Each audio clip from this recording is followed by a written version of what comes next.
Feudal China, starting in 221 BC and ending in 1912, lasted for 2,132 years. This long and turbulent time witnessed the rise and fall of 83 dynasties and hundreds of emperors. Strictly speaking, since the first feudal emperor Shi Huang Yingzheng of the Qin dynasty until the last emperor of the Qing dynasty, Aixinguo Puyi, who was forced to abdicate. Even historians can't tell how many emperors have existed between them. They are like stars that complement each other and form the most magnificent sky of ancient China. Here, we have compiled 345 rulers who are generally recognized as emperors.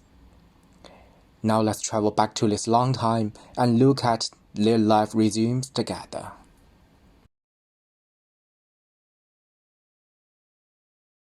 Although China's feudal society has as many as 83 regimes from Qin to Qing, according to the historical point of view, they are generally classified into 16 major historical stages. If we regard a square or a fan as an emperor, we can clearly see the number of them in each historical stage. There were 3 extremely turbulent times in feudal China: the 5 Hu and 16 kingdoms, the Southern and Northern dynasties, and the 5 dynasties and 10 kingdoms. At the same time, there were also the period with the highest density of emperors, with 50, 59, and 37 in each. In addition, we can see the restless disrupt regimes disturbing in a stable dynasty. Actually, no dynasty can survive from disturbance, nor their masters. Just as every dynasty has a specific name, every emperor also has his own name. But externally, they maintain a highly unified caliber. For fear of breaking the taboo, all their citizens can only call them Huangshang, Shengshang, Wansuiye, Tianzi, Zhenlong, and Kehan, which are all beautiful words. Correspondingly, the emperors usually call themselves Zhen, Gu, Gua, Yu Yiren, and Bugu. Most of their meaning is a humble brag as loneliness, in order to demonstrate their supreme authority. And their real names might only be called by their father. So, what are their names? Everyone's name interests their parents' best wishes to their children, and the emperors of China do the same. Opening the roster of Chinese emperors, if we take the most distinctive character in each emperor's given name to compose a prose, this is probably the most beautiful article in Chinese. If you want to have a beautiful Chinese given name, please find the word you like here. You may find that some emperors have the same name.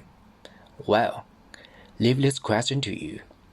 Please tell me which Chinese character is the most popular in the moment. Although the emperor is revered as the imperial dragon in China, few royal parents express this symbol straightforwardly. Just like your parents won't give you names such as God. Actually, Chinese parents didn't dare to use such a given name with dragon or royalty. If there was another existing emperor sitting far away, it would cause a death penalty. But apart from these 2 above, their given names are very straightforward, one with the emperor and the other with the dragon. Therefore, several Chinese parents are smart to think out a compromise, such as finding a homophonic character, long. Actually, these given names can also reflect ancient Chinese beliefs. Just as the emperor was honored as the son of the heaven, many given names with the character Ri were chosen by their parents to express their children's bright future. At the same time, Chinese people prefer jade to gold and silver, so many emperors put the word jade into their children's given name to express their noble characters. In the final analysis, this belief is rooted in Chinese ancient five elements doctrine. The ancient Chinese believed that gold, wood, water, fire, and earth constituted everything in the world and entrusted corresponding characteristics. Just as gold represents toughness, similarly wood to tolerance, water to accessibility, fire to vitality, and earth to loyalty. The emperor's roster is not so much an article, it is a portrait of the world. Unlike given names, the emperor's surnames were inherited from their parents and depended largely on their ethnicity. Among the Han surnames of ancient Chinese emperors, Liu, Li, Zhu, and Zhao are the four major ones, and the total number of emperors is as many as 134. Moreover, by comparing the population of Chinese surnames in 2021, although the population of Wang came to the top of the list, the population of the four major imperial surnames is still dynamic. However, it is regrettable that most of the surnames of non-Han emperors have now been passed down, except for the Qing dynasty's Aixing girl. There are still 320,000 people, but the rest are less than 1,000. Most of the descendants of these emperors have been Chinesized. So let's talk more about the emperor's nationalities. In addition to Han, there are another 12 nationalities. They are Di, Xiongnu, Jie, Xianbei, Goguryeo, Qiang, Shatou, Khitan, Jurchen, Tangut, Mongols, and Manchu.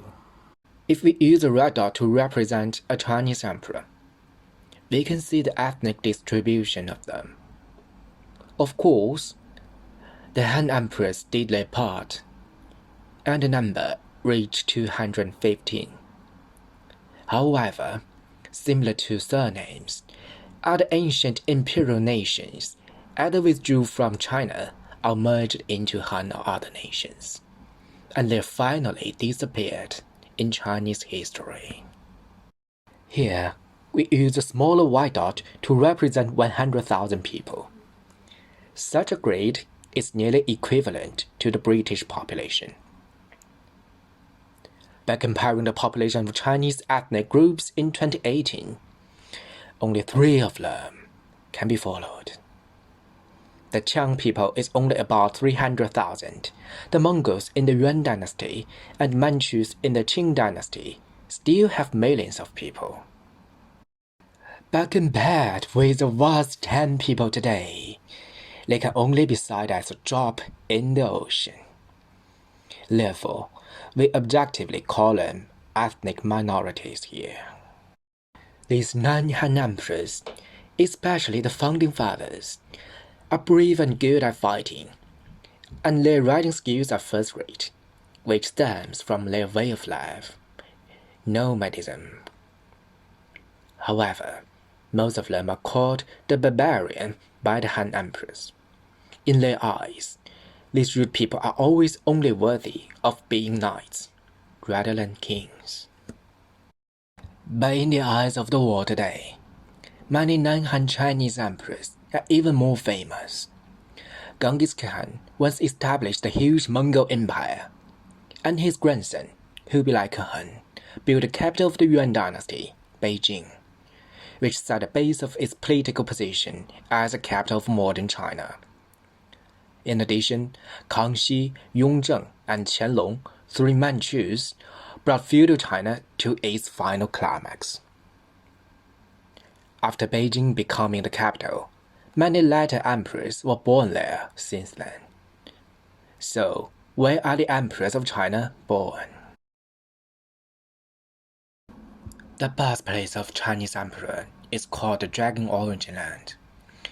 As the origin of the Chinese civilization, the Central Plain area of the Yellow River Basin bears the memories of the homeland of many early emperors. Therefore, the Yellow River is also called the Emperor's Dragon Vein, and in this pink area of Central Plains, at least 67 emperors were born. The four famous ancient capitals of China, Luoyang, Xi'an, Beijing, and Nanjing, are also located or surrounded here. A total of 95 emperors were born and nurtured in these capital cities. Of course, there are also some cradles of emperors far away from the Central Plains. Among these places, the northernmost and the westernmost can reach the outer mountains at the border of China and Mongolia. The easternmost can penetrate into the hinterland of Daxing in northeastern China. The southernmost can cross the Nanling Mountains of China to reach the current international cities of Guangzhou and Fuzhou. Moreover, many emperors of the Yuan dynasty were born outside of modern China, the Mongolian Morbei grassland. If these places are connected together, we will construct the approximate range of Chinese emperors' birthplaces. Now we take the pink central plain as the central block of the grid. The middle line is the Yellow River, and four sides and four corners are the 8 directions relative to the central plains, and the squares floating on the border as the case of being born abroad. We can see the relative position of each emperor's birth. On the left, we summarize the number of emperors born in the 4 Asian capitals in each row over time. We can clearly see the northward migration of China's political power center, from the Central Plains to Beijing.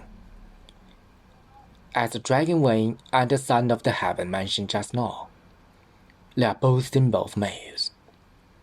Therefore, is there a female emperor in China? In Chinese culture, the dragon phoenix totem is the most common gender symbol. Among the emperors of China, there are countless dragons, but only one phoenix. It's again time again.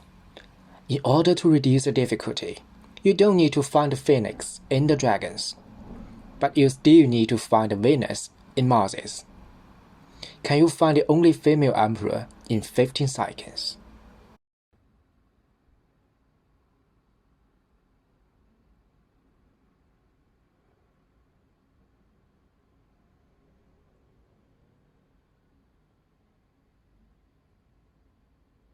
There she is.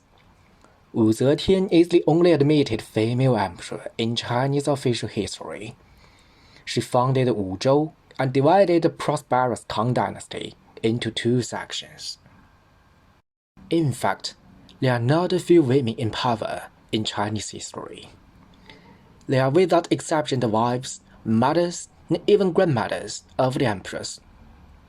This form of their governance is called women behind the curtains in Chinese history. But they dare not eat the first cancer to justify themselves, except Wu, the only female who stepped out of the curtain finally. From the chart on the right, we can see the age at which the emperors in front of the curtains were enthroned. Except for 3 elder emperors, the remaining 27 were all minors. Besides, 5 of these regents controlled more than one emperor. One of the most famous is the Empress Dowager Cixi of the Qing dynasty. She controlled the 2nd and 3rd emperors from the bottom of the feudal China and crushed the last straw. She compared herself to the Queen Victoria of her time. But at best, she pulled the curtain aside, not yet stepping out. Wu Zetian's charm is not only that she is the only female emperor in China, but also that she is the concubine of 2 emperors. In other words, she has 2 husbands. So how many wives do those male emperors have? And how many children did they give birth to them? According to historical research, excluding those emperors who have no historical records, each emperor shares an average of 6.7 concubines. A Tang Dynasty poet once described Li Longji, another famous Tang emperor, as having 3,000 concubines. But only 33 people are officially recorded. So according to historical facts, the emperors with the most wives are still from Kangxi and Qianlong of the Qing dynasty, 41 and 42 individually. After the emperor's concubines, let's move to their children. If we use the blue dot to represent a boy and a pink one for a girl, we can see the number distribution of their offsprings. The fact is that more wives do not necessarily have more children. The Chinese emperor gave birth to 1,748 boys and 880 girls in these 2,000 years, and there are just about twice as many boys as girls. Why is it so? This might be due to the feudal hereditary system. Boys born by the emperors may need to inherit the throne in the future, so every prince is carefully recorded. But the princess's political mission is not that heavy, so this part of the historical record is blurred. The emperor with the most descendants is Zhao Ji of the Song dynasty. He gave birth to 38 princes and 42 princesses. Even though he was captured in the remote Jin kingdom in the final stage of his life, he still gave birth to 6 sons and 6 daughters.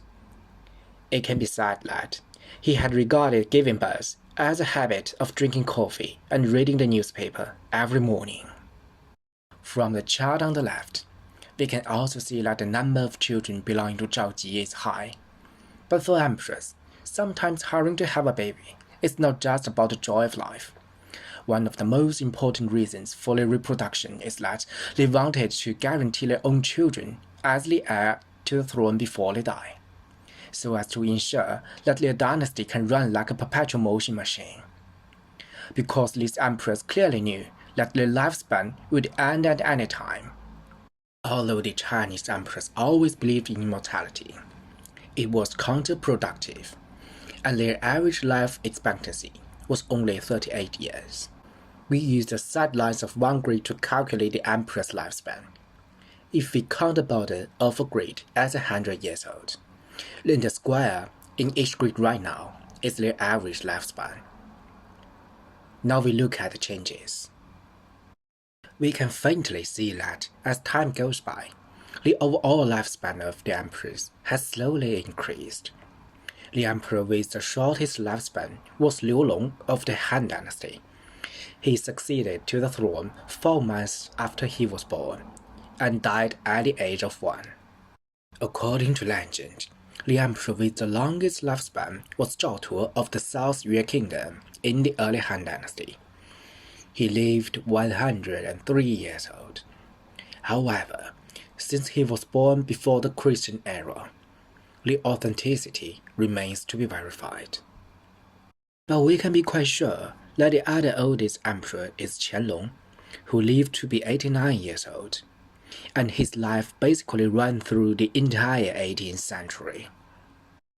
It can be said that an emperor who lives for a long time does not necessarily rule for a long time.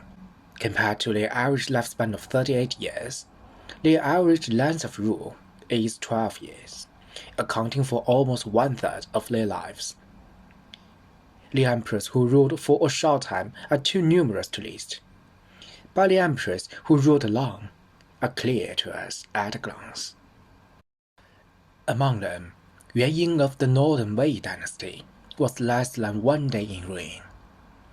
Emperor Kangxi of the Qing dynasty ruled for 61 years and was the emperor with the longest rule in China. In order not to surpass him, his grandson Qianlong gave way after 60 years of ruling and became the man behind the curtain for another 4 years after abdication. Now we talk about some deeper topics. We still count the sidelines of a grid as 100 years. The left side represents the lifespan and the right for the rule length. By drawing the pink average line of these two, we can see that there are quite a few emperors whose data are both below the average. In the middle and late periods of the feudal era, the ever-filling green symbolizes the ever-increasing stability of rule. This implies the continuous concentration and strengthening of their imperial power. When it comes to ruling stability, we have to mention another concept, the maturity of governance. That is, the age of the emperor when he ascended. Unlike most over 50s leaders in the world today, the average age of ascending the throne for Chinese emperors is only 24 years old. If we use a small grid to represent an emperor, we can see their age distribution when they became the throne from the chart on the left. We can see two emperors ascending to the throne at birth. They are Liu Long and Yuan Ying we mentioned earlier. In addition, two emperors waited until they were 66 to show their talents. One was Wu Sangui, a self-claimed emperor against the Qing dynasty. The other one, you must not have thought. It is Wu Zetian. In addition, the political careers of 5 emperors have been interrupted. In other words, they have been on the throne twice. It is worth mentioning the last emperor, Isinguro Puyi here. His second emperor dream seemed to be realized in the puppet Manchukuo in 1932. However, this period history has exceeded Chinese feudal stage, and this regime is not accepted by Chinese. So his dream would always be just a dream. Going back to the chart on the left, we find that the average age of 24 is just a shallow appearance, and quite a few emperors have obviously come to the throne earlier. Among them, as many as 14 emperors began to rule the country when they were only 15 years old. Just imagine, what were you doing when you were 15 years old? There are ascended thrones, there are abdications, as well as there are deaths waiting for them after their retirement. In view of the different ages and lengths of rule of the Chinese emperors, on the left edge, their abdication ages are inevitably blooming everywhere. And on the right, we find that most emperors continuing to survive after their abdication point to the same number, 0. This reflects the characteristics of the hereditary system of Chinese feudal society, because most emperors would pass the throne at the end of their lives. So there seems nothing abnormal with this chart at the first glance. But if we look at it from another angle, then we can understand it as most of the Chinese emperors died at different and random ages. In other words, the Chinese emperors might face a random risk of death at all times. It is an extremely scary question if we dive deep. Perhaps, at this moment, you have already got a bold conjecture in your mind. Then with your idea, let's finally explore the mystery of the death of these emperors. Maybe you guessed the answer.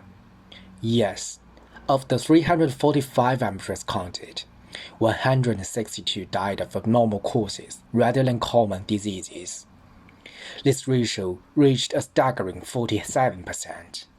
Among them, 14 died by suicide. Specific methods of death include hanging, sea jumping, self-immolation, hunger strike, and even asking others to kill themselves. In contrast to the social turmoil that had been fighting for years between kingdoms, there have not been a large number of emperors killed or wounded on the battlefield, only 11 people. This shows that in order to protect themselves, the emperors will not go out easily. On the contrary, most of them died in direct assassinations by people around them. The number reached 97. These assassins included ministers, eunuchs, and even their wives, sons, and brothers. In addition, there is a secret method of assassination, that is poisoning.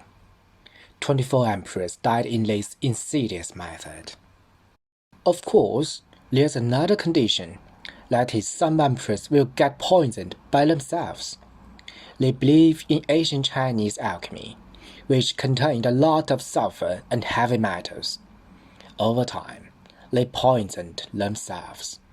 This number came to 7 people.